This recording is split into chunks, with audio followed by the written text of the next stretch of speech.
abatement curves on the magnitude of the opportunity in China. Go to the next. Thank you. And I just throw this in for a little comic relief. For a couple of years, we've had groups coming to us asking why, why we aren't tackling efficiency. It's the low-hanging fruit. Others have referred to it in conversations with us that there are all these $100 bills laying around and nobody's picking them up. And so, for me, the lowest hanging fruit I could think of was watermelon, and they're big. It's a big opportunity, but they're pretty hard to pick up. So I thought watermelon was a good fruit to use.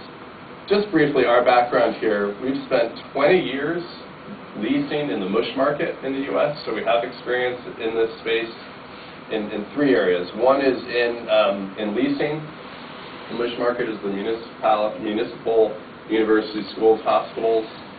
That was on balance sheet, was about $3 billion worth of activity. Us and lots of others have sort of cracked that market in the U.S. That and federal market is not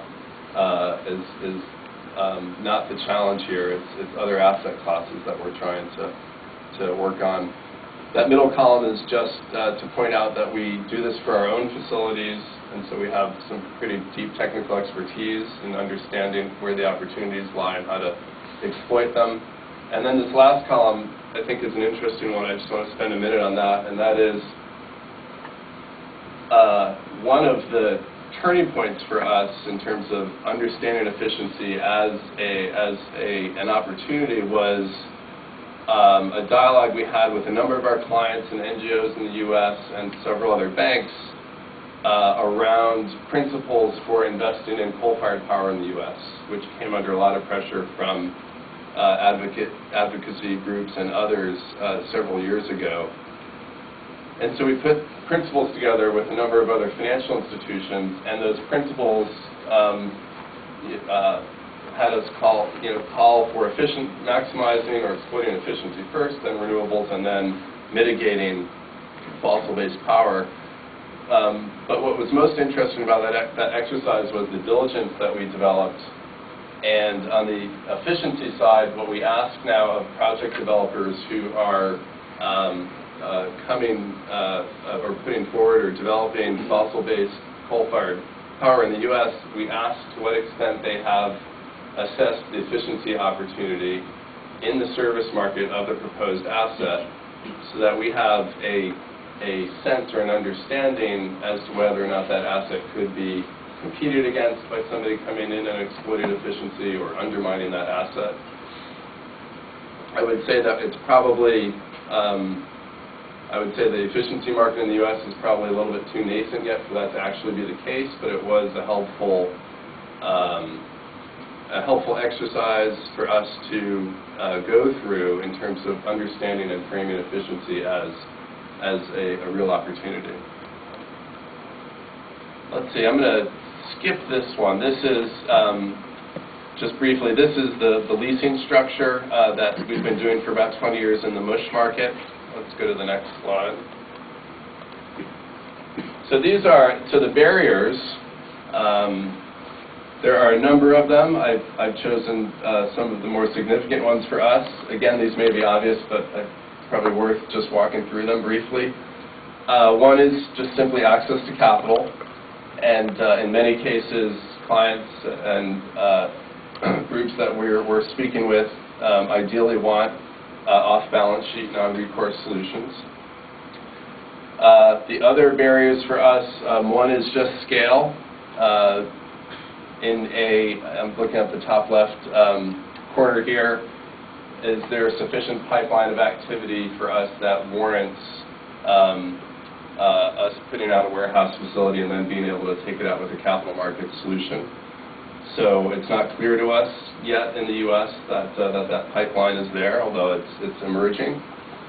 The second is recourse or collateral. And so I think you're all aware that in many cases the equipment related to retrofits has value in the actual building, but once it's pulled out of the building, In some cases, it may have no value. There may not be a secondary market or any ability for us to seize that equipment and try to sell it. So there's a recourse or collateral issue as it pertains to the actual equipment. The third is tenor. In the U.S., for most or many private property owners, the time horizon that they think they're going to remain in a property often is shorter than the payback period of these interventions, and so they choose not to do it. And then the last one is the split incentive. A lot, I don't know what the percentage is, but a good chunk of commercial office space in the U.S. is leased, and the obligation to pay for the retrofit falls on the owner, and the benefits bestowed to the tenants, and so there's no incentive for property owners to go ahead and make those interventions. I'm not going to walk through this, but just briefly what I'll say is that our understanding today in terms of looking at the different types of risk associated with energy efficiency investments is that where we are today in the U.S. is that we're looking almost entirely at 100% credit risk. So we're looking at the credit of the entity that is proposing to do the intervention. And there is, I think, a holy grail out there to, at some point, be able to use a future stream of cost savings as the basis for underwriting some portion of it, and using performance risk. But in the U.S. market, there's almost no value assigned to performance risk in terms of trying to structure capital market solutions. Anecdotally, we hear from rating agencies and others that they would require a significant period of time and data in order to get to a point where that might be possible. And so where we are today is really looking at credit risk and how we can structure primarily or exclusively on credit risk. One other thing I just want to point out, which I think is important, is that on the far side of this graph, there are other benefits that we know derive from efficiency retrofits. We know there are human resource-related benefits, health benefits, space-saving benefits, and so I sort of put that out there too because there is value in that. It's much harder to capture that information. In many cases, it's much harder to monetize, but I think if we're talking aspirationally and wanting to capture all the value of an efficiency retrofit, it's important to include those things.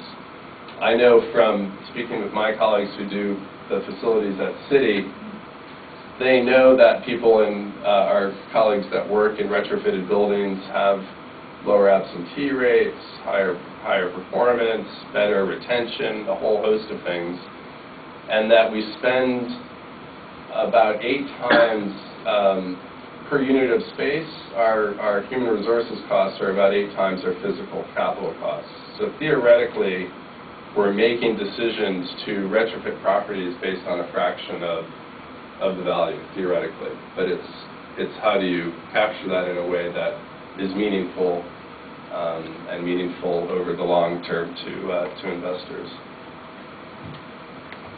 So these are a few different credit risk structures that we're currently considering.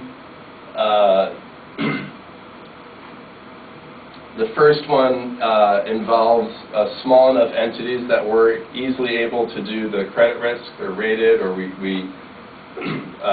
have an ability to understand them as a credit risk. The second one is a single credit risk that may have, or a single credit that may have lots of facilities. So a large multinational that wants to, do 50 bottling plants around the world, or warehouses or what have you, and is looking for a structure, and so we look just to the single credit in that case. The third is a case where there may be another part of City that is capable of doing the credit risk on let's say multifamily homes or some certain asset class, that we could then use that analysis and aggregate. And then the last one is a finance company. And I've put these in order of what in the near term we think is the most likely or viable scenario for us.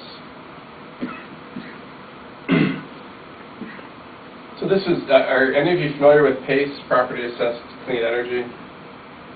Okay, it's worth spending just a couple of minutes on this, I think. PACE originated, I'm losing track of time now, maybe 2.5 years ago. It was, I believe, piloted first in Berkeley, California. And the idea was that you would get public financing, so 100% public financing, to put distributed generation or energy efficiency interventions in your property. And you would agree to have your property assessed in order to pay that back. So in other words, you'd have a tax, basically a tax increase. And that tax increase would be structured so that it was offset by the energy savings. And this gained a lot of traction in the U.S.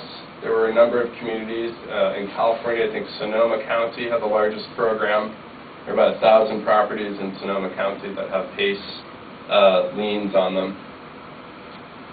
And the Department of Energy thought that this was a great opportunity and set aside a fund to try to scale and create larger programs around the U.S. And that's when the mortgage industry in the U.S. Sort of awoke to what was happening. And what's great about PACE is, what's not great about PACE, depending upon who you are. What's great about PACE is the credit risk is great because you have a lien on the property, right?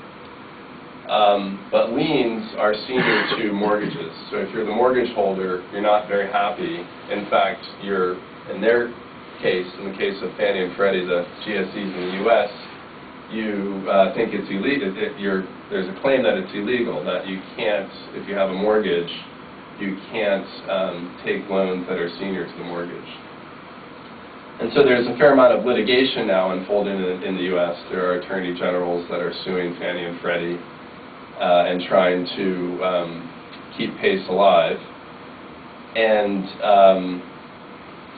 I guess a couple of other points just to make on PACE. It's very attractive to the municipality because it's off balance sheet from the municipality because you see through to the lien on the property. So a municipality could raise funds for PACE programs and not have any impact on their overall debt. We think that, or I think that that with some good underwriting standards and some other refinements to this, we probably could have could revive PACE, but I think also the timing was really quite bad. It came at a time in the U.S. when the mortgage market was and continues to be in tough shape. So promising, not over yet. Fannie and Freddie have stopped it on the residential side. On the commercial side, there's still an effort to do PACE projects. And there are some cities that are pursuing PACE programs in the U.S. The issue there, again, though, is you do need lender consent, and so it really does depend on the ownership structure of the property. Some in REITs and other complex ownership structures, getting lender consent would be quite onerous, if not impossible.